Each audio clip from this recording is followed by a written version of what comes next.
થતા જય કોળી સમાજ અમુક કાયદાના રક્ષક જ કાયદાના ભક્ષક નીકળ્યા.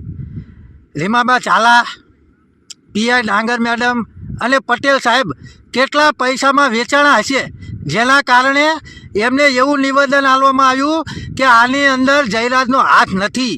ખરેખર આમની ઉપર કાયદેસરની કાર્યવાહી થવી જોઈએ અને આ ત્રણેય પોલીસ કર્મીઓ જેલની હવાલે થવા જોઈએ મિત્રો, અને ડિસમિસ થવા જોઈએ. કારણ કે કેટલા પૈસાની અંદર આ પોલીસ કર્મીઓએ સોદો કર્યો હશે આ જયરાજ આહિર હારે, કેટલા પૈસામાં સોદો કર્યો હશે. ખરેખર આવા પોલીસ કર્મીના કારણે જ પોલીસ બદનામ થાય છે. તમે વિચાર કરો, એસઆરટી કમિટીએ જયરાજ લુખ્ખાની ધરપકડ કરી અને રીવાબા ચાલા તથા ડાંગર મેડમ, પટેલ સાહેબ એવું કહેતા હતા કે આની અંદર જયરાજનો હાથ નથી. કેટલા પૈસામાં તમારું તમે જમીન ગીરવે મેક્યું પોલીસ કર્મીઓ. તમારા કારણે આખો પોલીસ ડિપાર્ટમેન્ટ અત્યારે શરમથી માથું ઝુકાવી રહ્યો છે. ભાવનગર પોલીસ અને બગદાણા પોલીસ ઉપર તમે કલંક છો, ખરેખર તમે કલંક છો, અને ખરેખર તમને ડિસમિસ કરવા જોઈએ અને તમારી ઉપર પણ કાયદેસરની કાર્યવાહી કરી અને તમને પણ જેલના હવાલે કરવા જોઈએ.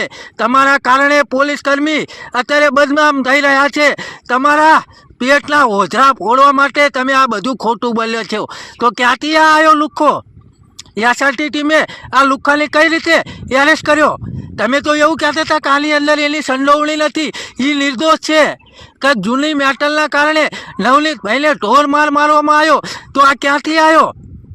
તમારા ઓઝરા હવે તો ફોડો, તમારા ઓઝરા અમે તો ફોડો. ખરેખર પોલીસ કર્મીઓ તમારા જેવાના કારણે બદનામ થાય છે, તમારા જેવાના કારણે બદનામ છે. અને સત્યમેવ જયતે, હંમેશા સત્યની જીત થાય છે. આ તમને ત્રણેય પોલીસ કર્મીઓને જણાવી દઉં કે હંમેશા સત્યનો વિજય થાય છે અને આખરે સત્યની જીત થઈ અને એના જ કારણે આજે આ જયરાજ લુખ્ખો જેલના હવાલે છે. ખરેખર મિત્રો બને એટલો વિડીયો આગળ શેર કરો. આ ત્રણેય પોલીસ કર્મી ઉપર કાયદેસરની કાર્યવાહી થવી જોઈએ. સત્યમેવ જયતે, આખરે ન્યાયની જીત થઈ. જય માન થતા જય કોળી સમાજ.